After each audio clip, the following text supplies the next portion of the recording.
నేను చెప్పేది చెప్పకపోతే రేపు నేను దానికి బాధ్యుడిని అవుతాను. అందుకోసమే చెప్పేది చెప్పాలి కనుక నేను చెప్తున్నాను, వినండి. చేస్తారా లేదన్నది మీ యొక్క జ్ఞానానికి వదిలేస్తున్నాను, జాగ్రత్తగా వినండి. యెహోషాపాతు గురించి ఎవరు సాక్ష్యం చెప్తున్నారు? దేవుడు సాక్ష్యం చెప్తున్నాడు. పరిశుద్ధ లేఖనాన్ని మీరు గమనిస్తే, జాగ్రత్త, పరిశుద్ధ లేఖనాన్ని మీరు గమనిస్తే కొంతమంది భక్తుల గురించి దేవుడు సాక్ష్యం చెప్పాడు. యోబు గ్రంథములో మొదటి అధ్యాయములో దేవుడు మాట్లాడుతున్నాడు. ఏమని తెలుసా? ఊజు దేశములో యోబు అనేవాడు ఒకడు ఉన్నాడు. అతడు నీతిమంతుడు, అతని యథార్థవంతుడు, అతని మాటలోను కూడా పాపము చేయనటువంటి వాడు అని పరిశుద్ధ దేవుని యొక్క సన్నిధిలో అతడు జీవించిన జీవితం గురించి పరిశుద్ధ గ్రంథములో దేవుడే సాక్ష్యం చెప్పాడు. హల్లెలూయా. అలాగే దావీదు అనే ఒక వ్యక్తి గురించి బాలుడుగా ఉన్నప్పుడే సాక్ష్యం చెప్తున్నాడు. ఎవరితో తెలుసా? సమూయేలు అనే ఒక దైవజనుడితో చెప్తున్నాడు. సమూయేలు చూడు, నేను కోరుకున్నవాడు ఇతడే అద్భుతమైన ఒక రాజుగా, ఒక ప్రతినిధిగా నేను నియమించుకుంటున్నవాడు. అతని రూపము చూడు, అతని ఆత్మీయ స్థుతి చూడని ఎవరితో చెప్తున్నాడు? సమూయేలుతో చెప్తున్నాడు. దేవునికి స్తోత్రం చెప్పండి. హల్లెలూయా. చెప్పుకుంటా పోతే పరిశుద్ధ లేఖనంలో ప్రతి వ్యక్తి గురించి ఒక గొప్ప సాక్ష్యాన్ని వింటాం. యెహోషాపాతు గురించి మీరు వాక్యాన్ని జాగ్రత్తగా చదివితే 20వ అధ్యాయంలో 32వ వచనంలో అలా వ్రాయబడింది. తెలుసా ఏమని చెప్పబడుతుందంటే, యెహోషాపాతు ఎవరయ్యానంటే అతడు యథార్థముగా ప్రవర్తించిన వాడు, యథార్థవంతుడని దేవుడే సాక్ష్యం చెప్తున్నాడు. హల్లెలూయా. ఎవరి సాక్ష్యం ఇది? చెప్పాలి, ఎవరి సాక్ష్యం ఇది? దేవుని సాక్ష్యం. వింటున్నారా?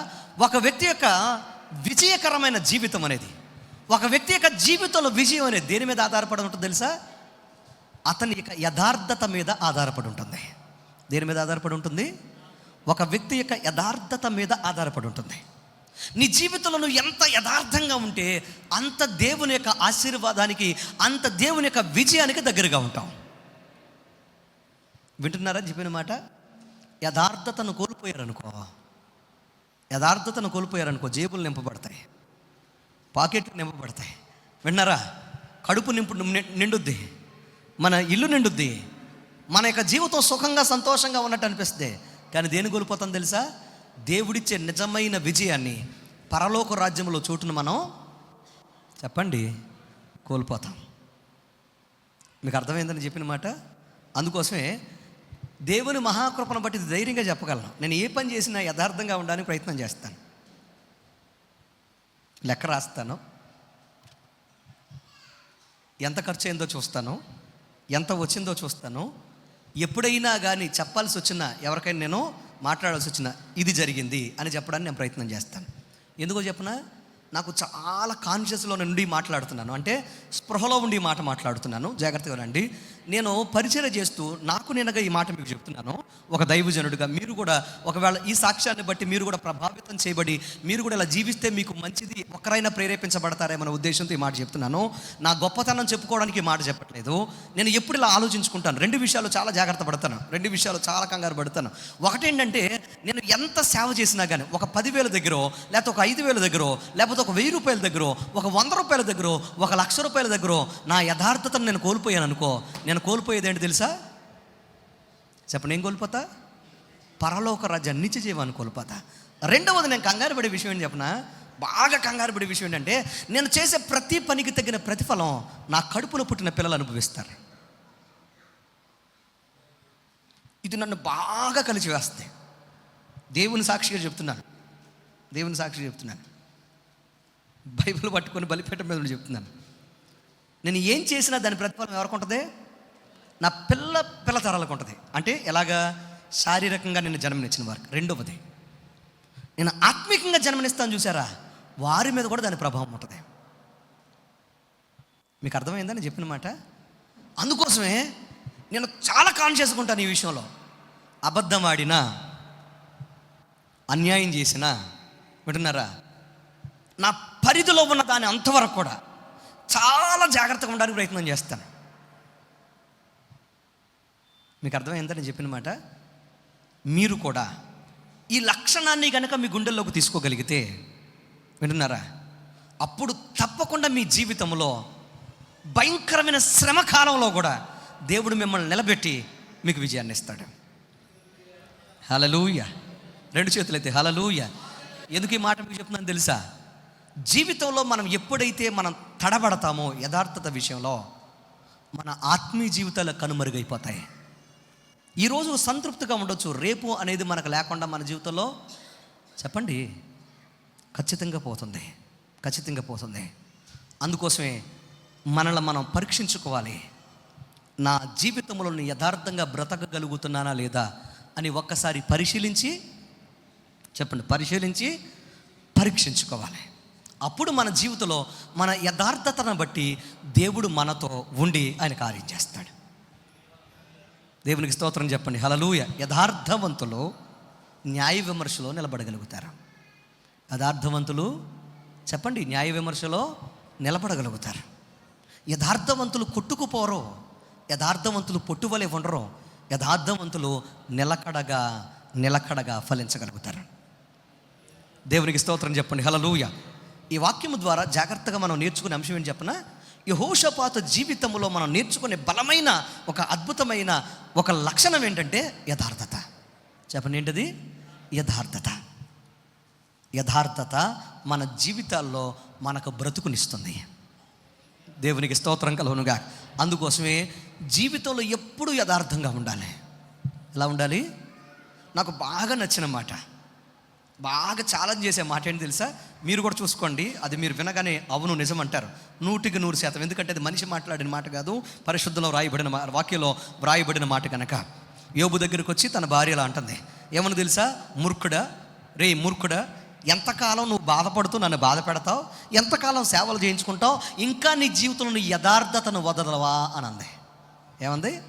ఇంకా నీ జీవితంలో నువ్వు యథార్థతను నీ యథార్థతను వదలకుండా ఇంకెంతకాలం దేవుడు అంటావు? బ్రతుకులో ఆ యథార్థత వల్లే కదా ఎక్కడో ఉండాల్సిన వాడు ఇక్కడ పడ్డావు వచ్చి, ఎక్కడో అంతలాల్లో ఉండవలసిన వాడివి, ఆస్తుపరుగుడా ఉండవలసిన వాడివి. నా యథార్థత నా దేవుడు అన్నావు. ఏమైంది ఇప్పుడు? రోడ్డును పడ్డావు, అలాగే వచ్చి ఎందులో పడ్డావు? బూడిదలో పడ్డావు. ఆఖరికి ఆరోగ్యం కూడా పోయింది. చెల్ల పెంకులకు గీక్కుంటావు. ఏం చేస్తావు? చెల్ల పెంకులకు తీసుకొని గీక్కుంటున్నావు. ఇంకా యథార్థత అంటావు, ఇంకా దేవుడు అంటావు. ఏం జరుగుద్ది? ఇంకా దేవుడు ఏం చేస్తాడు నీ జీవితంలో? ఇప్పుడు వరకు ఏమైనా చేయగలిగాడా? చూసారా? నాకు బాగా ఇష్టం ఈ మాట. ఎందుకనంటే పెంట కుప్పల మీద ఉన్న వారిని, పోగొట్టుకున్న వారిని, కోల్పోయిన వారిని, అవమానాల పాలైన వారిని, జీవితంలో పడిపోయిన వారిని, చితుకుపోయిన వారిని నిలబెట్టేది యథార్థత. అది నిజం అనుకుంటే 2 చేతులు చప్పట్లు కూడా దేవుని నామాన్ని కనపరచాలి. సమస్త మహిమ ఘనత ప్రభువుకే చెల్లునుగాక. దగ్గరగా చెప్పండి ఆమేన్. ఎందుకు ఈ మాట అంటే యథార్థతను నువ్వు నమ్ముకోగలిగితే నీ జీవితంలో తప్పకుండా నువ్వు విజయాన్ని చూస్తావు. ఆ యథార్థతే నిలువ నీడ లేని చోట నీకు నీడనిస్తుంది. ఆ యథార్థతే నీకు విజయాన్ని ఇస్తుంది. ఆ యథార్థతే నిన్ను, నీ కుటుంబాన్ని సజీవంగా నిలబెడుతుంది. సో ఈ యొక్క యెహోషాపాతు జీవితంలో మీరు గమనిస్తే, యెహోషాపాతు యథార్థంగా బ్రతికి జీవితం అంతా విజయాన్ని పొందాడు. దేవునికి స్తోత్రం కలుగునుగా.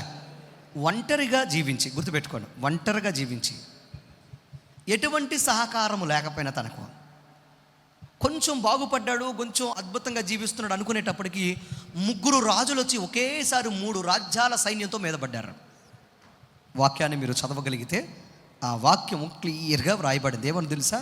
ఎవరెవరు అనంటే అమ్మోనీయులు, మోయాబీయులు, అలాగే అమ్మోనీయులు, అలాగే మోయాబీయులను, అమ్మోనీయులను, మోయానీయులు అనే 3 రాజులు, 3 రాజ్యాల సైన్యం ఒకసారి ఏమైంది తెలుసా? దండెత్తి ఎవరి మీదకి వచ్చారు? యెహోషాపాతు మీదకి వచ్చారు. ఎప్పుడు వారిని తిట్లా, ఎవరో యెహోషాపాతు వారిని ఏం అనలా, ఎప్పుడు వారిని విమర్శించలా, ఎప్పుడు వారిని ఆక్రమించుకుందామని కూడా ప్రయత్నం చేయలా. అసలు వారి వైపు కూడా యెహోషాపాతు ఎప్పుడు చూడలా. తన బ్రతికాడు. ఇంకో గొప్ప విషయం ఏంటంటే తను ఎప్పుడు కూడా తను బ్రతకాలి, అందరినీ బ్రతికించాలనే ఆలోచనలో ఉన్నాడు. కానీ ఏం జరిగింది తెలుసా? ఒకేసారి 3 రాజులు కూడబట్టుకొని ఆడెందుకు అలాగా ఎదగాలి, వాడెందుకు సంతోషంగా ఉండాలి, ఆడిని వేసేద్దాం పదండి అని ఏం చేశారు? అందరూ సమకూడి ఎవరి మీదకి వచ్చారు? యెహోషాపాతు మీదకి వచ్చారు. వాక్యాన్ని మీరు గమనిస్తే అందుకోసం యెహోషాపాతు గురించి దేవుడు సాక్ష్యం చెప్తూ 2 విషయాలు బయలుపరిచాడు. మీరు వాక్యాన్ని జాగ్రత్తగా గమనిస్తే ఇక్కడ మనం గమనిస్తాం. ఏంటి తెలుసా? దానికి ముందు ఈ వాక్యంలో మీరు యెహోషాపాతు జీవితాన్ని చూస్తే మనకు కొన్ని విషయాలు బోధపడతాయి. ఒకటేంటంటే ఆ యొక్క యెహోషాపాతు గురించి దేవుడు చెప్పిన సాక్ష్యం. రెండవది ఏంటంటే ఒకే ఒక్క పాటతో యెహోషాపాతు సంపాదించిన గొప్ప విజయం. ఏంటంట? ఒక పాటతో యెహోషాపాతు సంపాదించిన విజయం. మూడవది ఇక్కడ మనం చూస్తాం. ఏంటయ్యా అంటే రాజుకు అలాగే ప్రజలకు మధ్యలో ఉన్న వ్యత్యాసం. రాజుకు ప్రజలకు మధ్య ఉన్న వ్యత్యాసం. 32వ వచనంలో ఇలా వ్రాయబడి, దేవుని యెహోషాపాతు యథార్థవంతుడు, అతడు దేవుని నమ్ముకొని తన తండ్రి అయిన ఆసాలాగా దేవుణ్ణి విడిచిపెట్టకుండా జీవించాడు. అర్థమైందా? సో యెహోషాపాతు లక్షణం అది. ప్రజల గురించి చెప్తున్నాడు ఏమని? అప్పటికింకా ప్రజలు తమ మనసును దేవుని మీద నిలపకుండా, దేవుని నమ్ముకోకుండా దేవునికి దూరంగా ఉన్నారు. అంతేనా? మీకు వాక్యం చూసారా? ఇప్పుడు చూడండి, ప్రజలకు రాజుకు మధ్యన ఉన్న వ్యత్యాసం.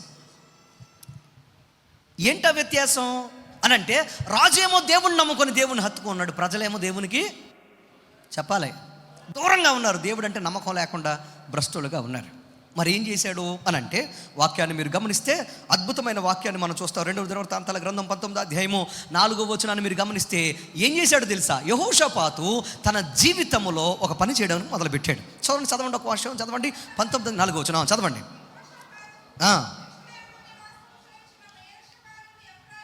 యెరూషలేములో నివాసనం చేస్తున్న బెయేర్షెబా నుండి ఎఫ్రాయిము వరకు జనముల మధ్యన సంచరించుచో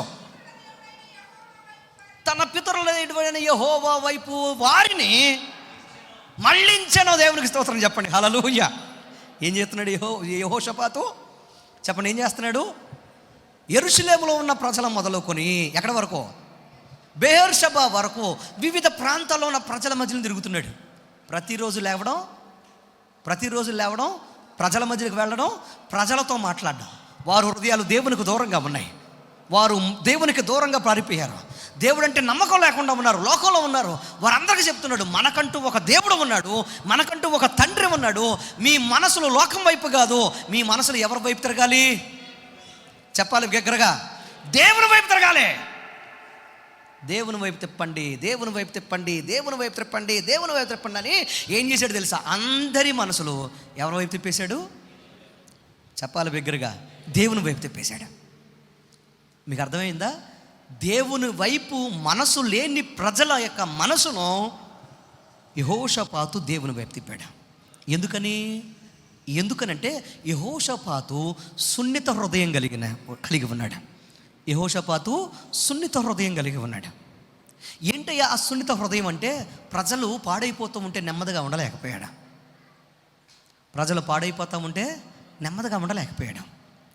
లోకంలో ప్రజలందరూ కూడా లోక ఆశలతో జీవిస్తూ ఉంటే యెహోషాపాతు నెమ్మదిగా ఉండలేకపోయాడు. అయ్యో, పాపములో ఉన్నారు, పాపములో కుట్టుమిట్టాడుతున్నారు, వీరిని ప్రభు వైపు తిప్పకపోతే మన జీవితాల్లో చాలా తప్పు చేసిన వాడిని అయిపోతాను. ఈ ప్రజలందరూ దేవుని వైపు తిరగాలని ఏం చేశాడు తెలుసా? తన పిల్లలుగా ఉన్న వారి కోసం ప్రాణం పెట్టడానికి సిద్ధపడ్డాడు. హల్లెలూయా. మీకు ఒక మాట చెప్పనా? చాలామంది ఇప్పుడు పరిచర్య చేసే విషయంలో కానీ, ప్రార్థన చేసే విషయంలో కానీ, లేకపోతే దేవుని కార్యాల విషయంలో కానీ వెనకబడ్డాల కారణం ఏంటి చెప్పినా? ఎవరో చెప్పిన మాట అయినా వింటారు, లేకపోతే వారికి నచ్చకపోతే పక్కన వెళ్ళిపోతారు. కానీ నేను దేవుని కార్యాలు చేయాలి, నా మనసు, నా హృదయము, నా శరీరం దేవుని వైపే ఉండాలి అనే ఆలోచన చాలామంది మర్చిపోతారు. యెహోషాపాతులో ఉన్న గొప్ప లక్షణం ఏంటంటే, తన బ్రతుకులో, తన జీవితంలో ఎక్కడెక్కడ లోపాలు ఉన్నాయో అవి సరి చేసుకోవడానికి ప్రయత్నం చేశాడు. తన రాజ్యంలో విజయం ఉండాలంటే, తన ఇంటిలో విజయం ఉండాలంటే, తను ఎలాగైతే దేవుని వైపు మనసు తిప్పాడో తన యొక్క కుటుంబం దేవుని వైపు మనసు తిప్పాలి, తన రాజ్యంలో ఉన్న ప్రజలందరూ దేవుని వైపు మనసు తిప్పాలి. అప్పుడే నా అపజయం కూడా విజయం అవుద్దని అందరినీ ఏం చేశాడు తెలుసా? దేవుని వైపు, చెప్పాలి బిగ్గరగా, తిప్పేశాడు. అందుకోసమే అపజయం వచ్చి మీద పడుతున్నా దేవుడు అపజయాన్ని ఎలా మార్చాడు తెలుసా? విజయంగా మార్చాడు. దేవునికి స్తోత్రం కలుగునుగా. ఈరోజు మన జీవితాల్లో మన అపజయాలు కూడా విజయాలుగా మారాలంటే మొట్టమొదటిది మనకు సున్నిత హృదయం ఉండాలి. ఏముండాలి చెప్పండి? సున్నిత హృదయం ఉండాలి. ముగిస్తాను నేను. రెండవ దినవృత్తాంతాల గ్రంథం 20వ అధ్యాయం 3వ వచనం మీరు గమనిస్తే, దేవుని యొక్క వాక్యాన్ని మీరు జాగ్రత్తగా గమనిస్తే యెహోషాపాతు ఏం చేస్తున్నాడో చూడండి.